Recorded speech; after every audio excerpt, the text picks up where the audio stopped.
what we are missing in the food and agriculture space is an organized sort of orchestral approach to building visions that we believe in, that depict what is the world we want to transition toward.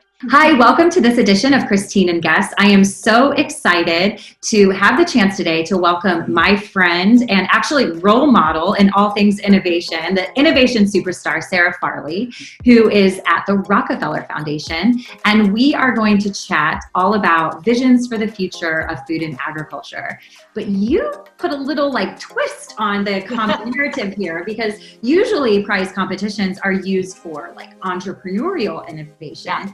And here you were like, hey, why don't we take this concept and put it into visions for the future? So tell me what sparked that idea and what was behind what you wanted to do with it. An assessment of portrayals of the future in media, books, movies, etc., to detect how many of them are positive, optimistic, how many of them are super dystopian, Hunger Games, Black Mirror, Handmaid's Tale, and not surprising to any sci-fi geeks out there, I put myself in the middle of that category. Yes. Outside of Star Trek, you don't have, right? You don't have a lot of positive portrayals, and that matters. And it matters because we need hope. We were saying this in 2019 before COVID. We need beacons of hope, because if you think of any act of innovation, and talking to your community, this incredible, vibrant, brilliant community of innovators, for each powerful act of innovation, it's preceded by an opening act, which happens in the mind, and it's a vision. How does one envision what is possible? But what kind of ideas did you see come through the Food System Vision Prize? I mean, you had how many entries from how many countries, and yes. What some of the things that came through? Oh my goodness, it's so multidimensional. So working with Open IDEO and Second Muse, who've just been our incredible partners through this, neither group had ever seen submission numbers like this. Yeah, so it's 1,317. Came from 119 countries around the world. So there are 6 themes: technology, culture, government, environment, economics, and diet.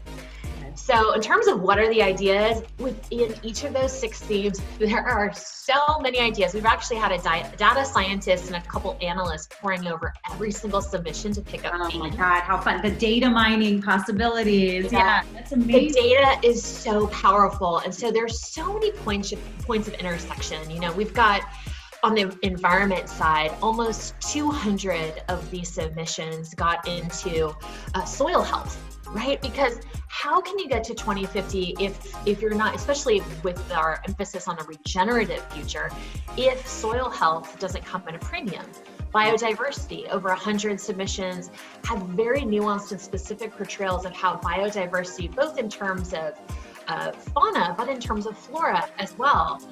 And then there were dimensions within diet that got into everything from changing the food environment, new ways to access food, new kinds of supermarkets or interfaces between consumers and retail that would automate and customize to your culture, to your microbiome, to your taste and predilections.